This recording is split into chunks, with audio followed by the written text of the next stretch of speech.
Olá, meus irmãos, cumprimento a todos com a paz do Senhor. Aqui quem fala é a Sheila. E no vídeo de hoje, no áudio de hoje, eu quero falar. Eu tô vindo gravar esse vídeo, na verdade, com lágrimas nos olhos, porque algo que fere hoje meu coração é ouvir das pessoas que Deus compactua com o pecado, né? E é muito comum isso de vocês. Gente, a gente chega num estado de amor a Deus que a gente consegue. Uma das orações que eu oro até hoje, todos os dias eu coloco diante do Senhor, é que deixe eu conhecer o teu coração, deixe eu entrar no profundo do teu coração. Primeiro de tudo, que para a gente poder fazer a obra dele, a gente precisa amar as pessoas, porque não é fácil, não é fácil. E segundo, a gente precisa amar ao Senhor. E amar a Deus também é amar aquilo que o Senhor ama. Então a gente ama o ser humano, só que a gente ama muito mais a Deus. E quando eu ouço isso, gente, fere o meu coração de um jeito, e essa semana eu ouvi mais de uma vez isso, e hoje eu acabei de ouvir, por isso que eu vim gravar esse áudio, né? Que algumas pessoas falam: Sheila, o pastor fulano de tal me falou que Deus permitiu que meu marido voltasse para a OM para poder eu aprender a lição. Sheila, o Senhor me mostrou na palavra que foi permissão dele que a OM engravidasse, que meu marido voltasse para ela. Irmãos, Deus não compactua com o pecado. Deus não compactua com o pecado. Nós, homens que somos falhos, infiéis, impuros e transgredimos todo momento a lei do Senhor.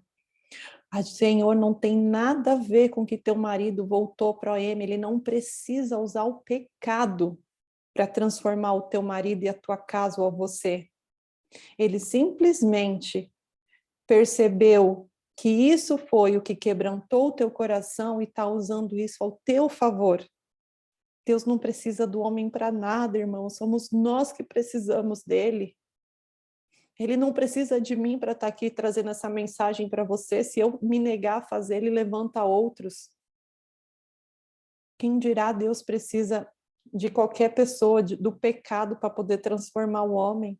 Nós não somos marionetes do Senhor, irmãos, nós somos filhos do Senhor. Então, vou explicar para vocês isso na palavra de Deus. Vamos começar primeiro pelo pecado, pelo adultério, e vou mostrar na palavra do Senhor para vocês. Não vou ler, primeiro de tudo porque é um livro conhecido, que aqueles que já têm um pouquinho mais de igreja conhecem. Quem não conhece, a história do rei Davi, é uma história bem conhecida. Eu vou falar porque eu vou ler realmente sobre porque as OMs engravidam, né? E não do rei Davi, que vocês já conhecem, talvez porque a OM engravida, vocês não conheçam a história do adultério do homem, né? O que é o adultério do homem? É a cobiça no teu coração. Pelo contrário do que os irmãos acreditam, Satanás não está quebrando regras. Ele conhece a Bíblia de capa a capa e ele está fazendo tudo dentro da legalidade. Tem um livro, eu vou colocar nos comentários para os irmãos, porque eu não vou lembrar, mas eu tenho ele no Kindle e não vai dar para abrir agora, mas eu acabei de lembrar, que fala exatamente sobre isso, que Satanás e a legião de demônios vem atacar o homem, né? Vem oprimir o homem, né? Com as suas ideias. Ele não está tocando na gente, ele não está entrando se não tem legalidade, não é possessão, é opressão. São as ideias, para que os irmãos entendam. E que assim, que um demônio vai lá, chega lá para ele e fala assim: ah, aquele fulano lá que você colocou para mim, eu fiz isso. E eles dão risada. E ele caiu, né? E aí tem um demônio que chega e fala assim: aquele lá que você colocou, ele já tinha aprontado tanto na vida daquele sujeito. E aí ele chega lá para Satanás e fala assim: aquele lá, eu tirei a vida. Na hora o Satanás fica nervoso com ele e destrói ele. Isso está no livro, tá, irmão? Um livro de um pastor americano. É um livro espiritual. Eu estou aqui contando um storytelling para vocês, ou seja, criando uma história para vocês poderem entender, mas isso é ao longo de vários capítulos, né? Fazendo um breve resumo. E fala assim para ele, o Satanás: você está louco? A gente não tinha legalidade para tirar a vida dele. Isso é para vocês entenderem que o inimigo está trabalhando só onde há legalidade. E assim foi como ele fez na vida do rei Davi, fez na vida do nosso cônjuge uma vez. o que acontece? Eu vou explicar para vocês à luz da palavra de Deus, também através de uma historinha. As guerras da Bíblia que a gente vê, desde lá da época de Josué e dos reis, todo rei tinha que ir à frente do exército. As guerras para nós é o que nós vivemos, as guerras da Bíblia, que eles iam enfrentar os filisteus, os amorreus, todo aquele povo lá, são as guerras espirituais, representam as guerras espirituais que a gente vive hoje. É a mesma coisa. Isso significa que a gente sempre precisa estar pronto para a batalha, que quando a gente baixa a guarda, como Davi baixou, sendo que seu exército estava todo lá na guerra e ele estava em casa. Gente, Davi era um homem de muitas mulheres. Vocês acreditam que Davi estava na cama, dormindo, descansando, no pátio do palácio? Que Betsabé, nossa, até errei o nome dela, Betseba foi uma mulher que por acaso ele lá passeando no pátio, uma mulher tomando banho. Vocês estão acreditando nessa historinha de criança? Irmãos, Davi, os olhos dele já devia ter cobiçado aquela mulher antes. E aquela mulher, longe da presença do Senhor, já tinha visto que o rei já tinha visto ela. Então, ali nada é coincidência para mim. Quando eu leio a palavra do Senhor, que eu peço discernimento, vai nascendo uma história dentro da minha cabeça que pode parecer até loucura para uns. Mas a gente precisa entender que o pecado ele não é na hora. Teu marido olhou a mulher e já foi para a cama com ela? Não, ele olhou, né, e desejou. A Bíblia fala que o nosso pecado é a cobiça que a gente tem. Então, Davi desejou e ele já foi, ficou ali. Ele deveria estar na batalha e ele resolveu descansar. Ou seja, ele afrouxou a guarda. Ele não era para estar ali. A guerra da Bíblia ela é tão algo espiritual que Urias, marido de Betseba, quando foi chamado por Davi para poder coabitar com a esposa dele, e eles depois dizer que o filho que ela estava esperando era dele, do marido, e não do pecado deles dois, Urias dormiu na rua, a Bíblia relata. E quando Davi fica sabendo no dia seguinte que ele tinha dormido na rua, manda chamá-lo e diz para ele assim, por que você desobedeceu às ordens do teu rei? E ele diz que ele não era digno de dormir com a sua esposa, enquanto seus companheiros, seus irmãos estavam à frente da batalha. Que ele não era digno daquilo. Para você ver como a ordem do Senhor, os desígnios de Deus vêm antes até da ordem de um rei.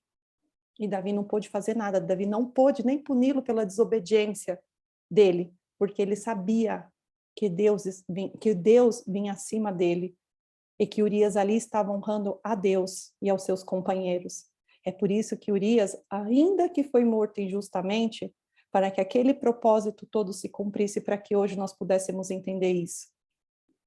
Para quem não conhece a palavra, Urias foi colocado à frente da batalha para que fosse morto. E com isso Davi pudesse ocultar o seu pecado e casar com a mulher dele. E ali o sacerdote vai até Davi e fala que pelo pecado dele, o Senhor estava mandando dizer vida por vida. É por isso que o filho deles, do adultério, morreu com 7 dias de vida. E pelo adultério em si, ou seja, o bebê morreu pela vida de Urias, que ele mandou tirar, né? Mandou tirar colocando na frente do exército para morrer.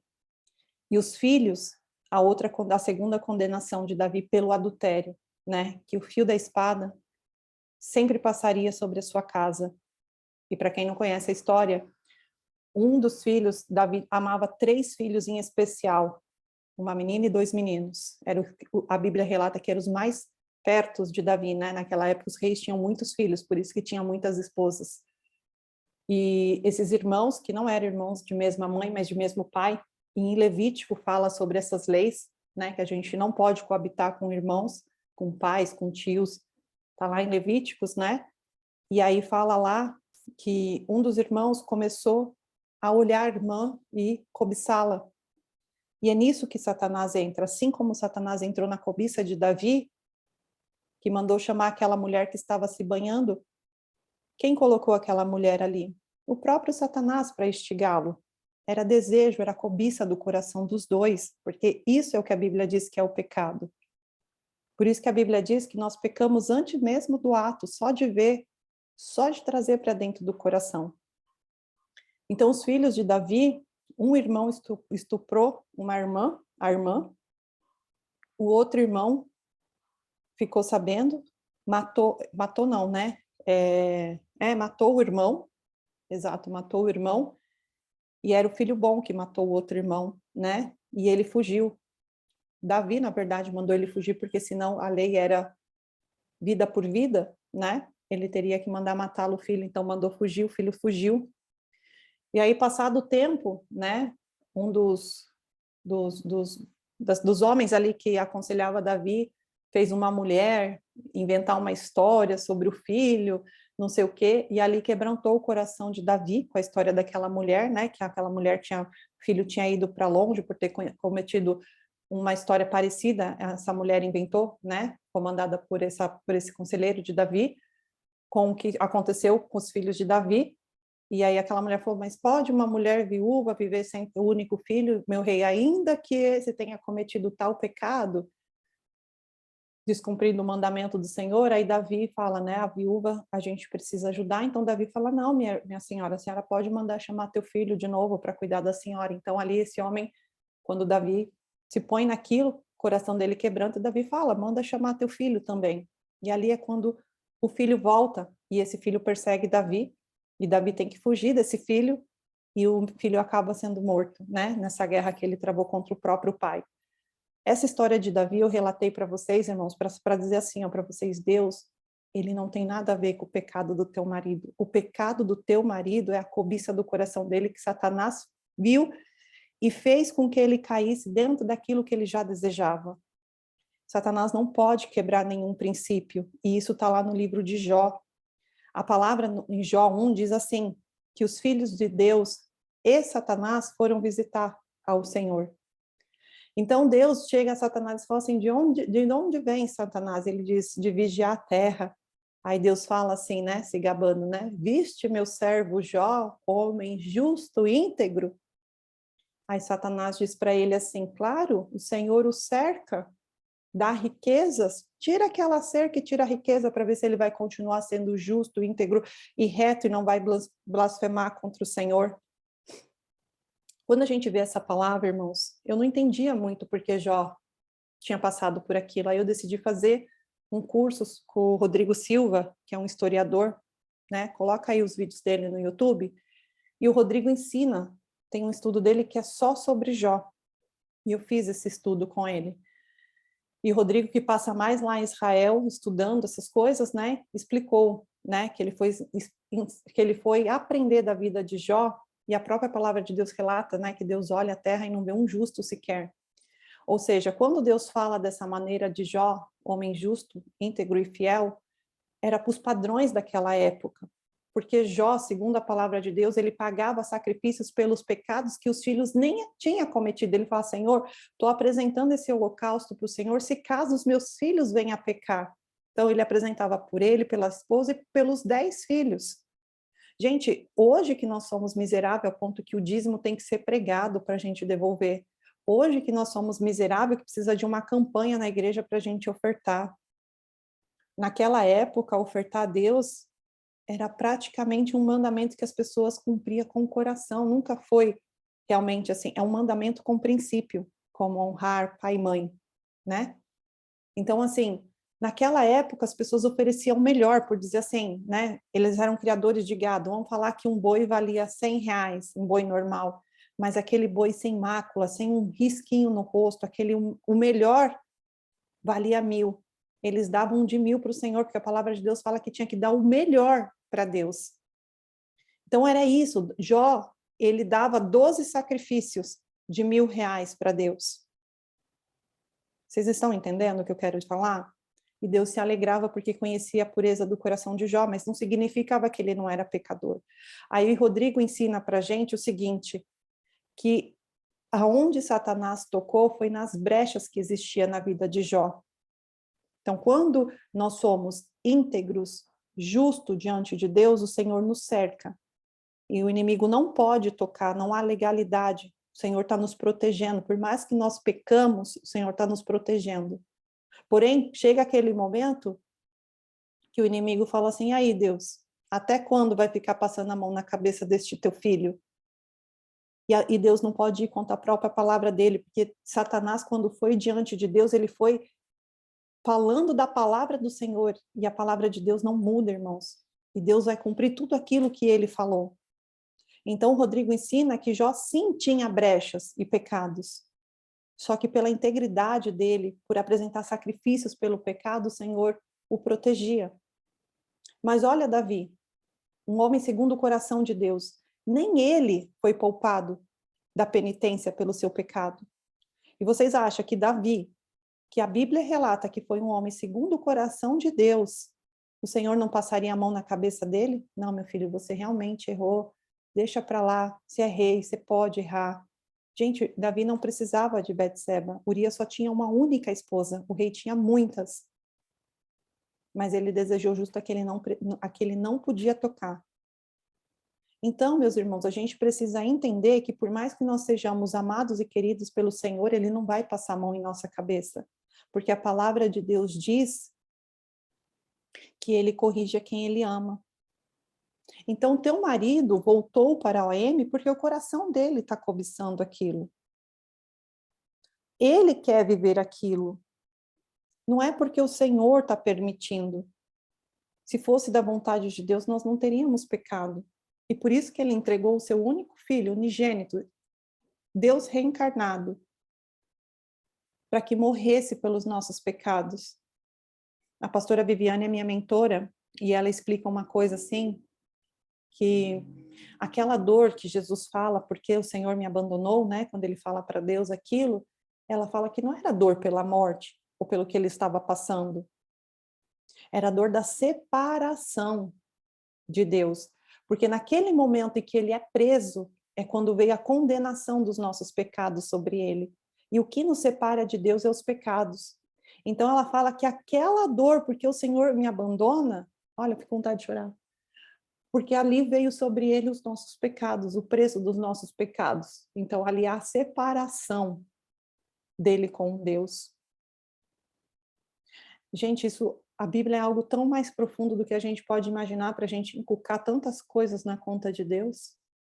Deus não tem nada a ver com isso. E por que as OMs engravidam? Porque mantém relação sexual. O filho é do inimigo? Claro que não, uma vida é do Senhor. Mas não significa que seja a vontade de Deus. É o teu marido e ela, irresponsavelmente, pela paixão, estão vivendo atos sexuais ilícitos. E por conta disso eles vão pagar a consequência. A Bíblia fala de filhos bastardos, são os filhos das estrangeiras, ou seja, os filhos que serão abandonados. Está na Bíblia. Elas vão pagar um preço muito grande. Que seu marido pague pensão para ela é outro princípio, que está lá em Provérbios, que diz, filho, afasta-te da porta da mulher estranha, para que não venha dar o seu salário a outrem. O que Deus está falando? Pagamento de pensão, irmãos, é princípio que Salomão deixou. Fez, assume o seu erro. Aonde está sobre as mulheres estrangeiras que vão ser deixadas, os filhos são órfãos, né? Vamos ler aqui um pouquinho da palavra de Deus, porque isso aqui é para exaltar o nome de Deus. Até me desculpa ao modo que eu estou falando hoje para vocês, é que realmente o meu coração se magoa quando eu vejo as pessoas colocando isso na conta de Deus, né? E não é nada contra as irmãs, eu amo elas. Eu as amo de todo o meu coração. Eu só consigo fazer essa obra aqui porque eu amo vocês acima de tudo, irmãos. Amo a Deus em primeiro lugar e amo vocês, porque eu não precisava estar aqui expondo a minha vida, a minha família para vocês. Mas eu quero fazer por amor a Deus, a gratidão que eu tenho no Senhor, daquilo que Ele tem me dado, de poder dar para outras pessoas e ensinar um pouquinho a vocês.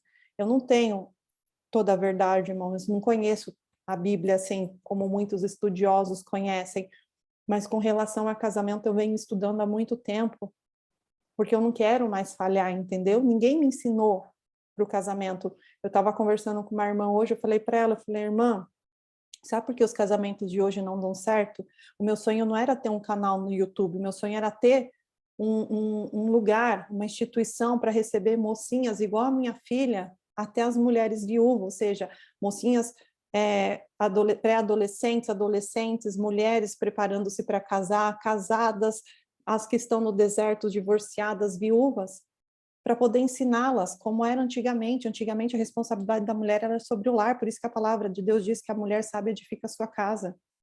Então as mulheres, quando as suas filhas iam casar antigamente, elas preparavam aquela moça para o casamento. Elas ensinavam o que era ser esposa, ensinavam a fazer um arroz, a passar roupa, a como cuidar da sua casa, dos filhos, como se portar em sociedade, como honrar e respeitar o seu marido. Vocês estão entendendo, irmãs? Isso se perdeu, esses valores todos. E eu, quando o Senhor falava que Ele queria me usar para a obra, eu falava, Senhor, me dá um instituto para eu ensinar, mas eu não sei ainda se é isso que Deus quer. Eu sei que até de Jonas eu já fui chamada, quando o Senhor me pedia para criar o canal, e eu falei que não ia fazer porque não era o que eu queria. E eu não entendi que não tinha nada a ver comigo, era tudo com Ele, não é comigo. Irmãos, agora para finalizar aqui, lendo a palavra do Senhor para engrandecer o nome dele, lá, porque as mulheres engravidam, né? Vocês já sabem, porque estão tendo relações sexuais ilícitas fora do casamento. Então, lá em Deuteronômio tem a lei da fornicação, né? Porque o filho dentro do casamento é puro. Está lá também nas leis do casamento, porque senão os filhos seriam impuros. Está lá também na palavra do Senhor, né? Então, aqui, para finalizar, vamos ler a palavra que está em Esdras 10, que diz assim, os israelitas despedem suas mulheres etéias. Etéias não era, israelitas e etéias, né? Julgo desigual, fora do casamento. O que aconteceu? Depois das guerras, muitas mulheres haviam ficado sem seus maridos, né? Muitas. Então, os homens, os israelitas, vendo muitas mulheres ali desamparadas, tomaram por esposa, não consultaram a Deus.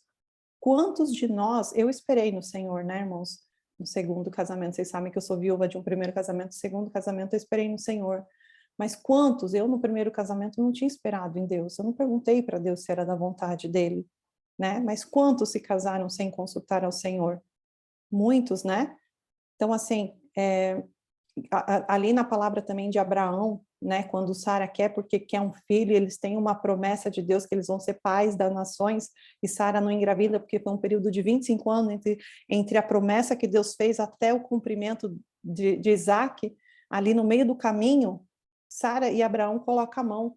Irmãos, para as mulheres que eu dou seguimento, né, que ela tem no consultório, eu falo para elas assim, se eu pudesse pedir para Deus inventar mais um mandamento, eu falaria assim, não coloquei-vos as mãos, porque a gente colocar a mão só atrasa aquilo que Deus tem para a nossa vida. Abraão e Sara é prova disso.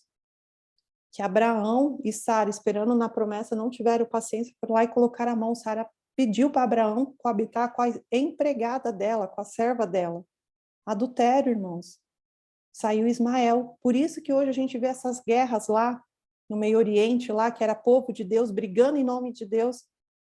Essas duas nações, uma é descendência de Ismael e a outra é de Isaac. Eles estão brigando ainda pela primogenitura. Então, assim, só para vocês verem, cada vez que a gente coloca a mão, por isso que eu falo, tira as suas mãos, deixa aí, porque cada vez que a gente coloca a mão, a gente atrasa a promessa. Então, aí já tem mais um para vocês entenderem, que o filho da desobediência fora do casamento, o Senhor manda que despedir. Agar começa a provocar a Sara não aguenta e fala, Abraão, meu marido, dispensa essa mulher porque eu não estou aguentando, despede, né? Manda ela embora. Abraão olha para a criança e fala assim, meu Deus, mas o filho da promessa eu vou mandar embora, e ele vai consultar Deus, Deus fala assim, quem? Filho da promessa? Mulher Agar? Eu não estou nisso não, Abraão, pode mandar Agar embora. E Abraão despede Agar, e Agar vai para o deserto. Chega lá no deserto, a Bíblia fala que Agar deixa Ismael embaixo de uma árvore e vira as costas para Ismael. Sabe por quê, irmãos? Eles iam morrer de fome e de sede. Ali o Senhor manda a providência. Fala, Agar. Aí Agar, através do anjo, né? Agar fala assim, mas eu não sou sua serva, né? Ou seja, o Senhor não é o meu Deus. Porque ela não era israelita, né? Ela não era descendência de Deus. Ela era estrangeira. Então Deus fala assim, não, Agar, eu ouvi a sua oração. Ali o Senhor, ali foi ali por ela, né? Porque mesmo ela sem ser serva, em algum momento ela pediu, ela tentou conhecer de Deus. Mas você vê que Deus em nenhum momento reconheceu Ismael como o filho da primogenitura, o filho da promessa dele. Não era aquilo que Deus tinha para Abraão. Era o filho de Sara. Irmãos, Esdras 10 fala sobre os israelitas despedirem suas mulheres hetéias. Presta atenção como foi que aconteceu, para vocês entenderem como tudo é nós e o Senhor. No capítulo 1 diz assim, né? No verso 1 diz assim: enquanto Esdras orava e fazia confissão, chorando e prostrando diante da casa de Deus, ajuntou-se a ele, de Israel, muito grande congregação de homens, de mulheres e de criança, pois o povo chorava com grande choro. Então, aí aqui fala o nome de um monte de gente, né? Que esses nomes são complicados, né? Então, Secanias, filho de Zeiel, um dos filhos de Elão, tomou a palavra e disse a Esdras: nós temos transgredido contra o nosso Deus. Deus com letra maiúscula na Bíblia significa o nosso Deus, tá, irmãos? Casando com mulheres estrangeiras, dos povos de outras terras. Mas, no tocante a isto, ainda há esperança para Israel. Agora, pois, façamos aliança com o nosso Deus, de que despediremos todas as mulheres e seus filhos, segundo o conselho do Senhor, com S maiúsculo, ou seja, o nosso Deus, e dos que tremem ao mandato do nosso Deus, e faça-se segundo a lei.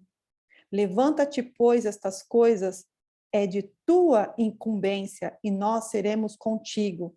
Sê forte e age. Então Esdras se levantou e ajuramentou os principais sacerdotes, os levitas e todo o Israel, de que faria segundo estas palavras, e eles juraram.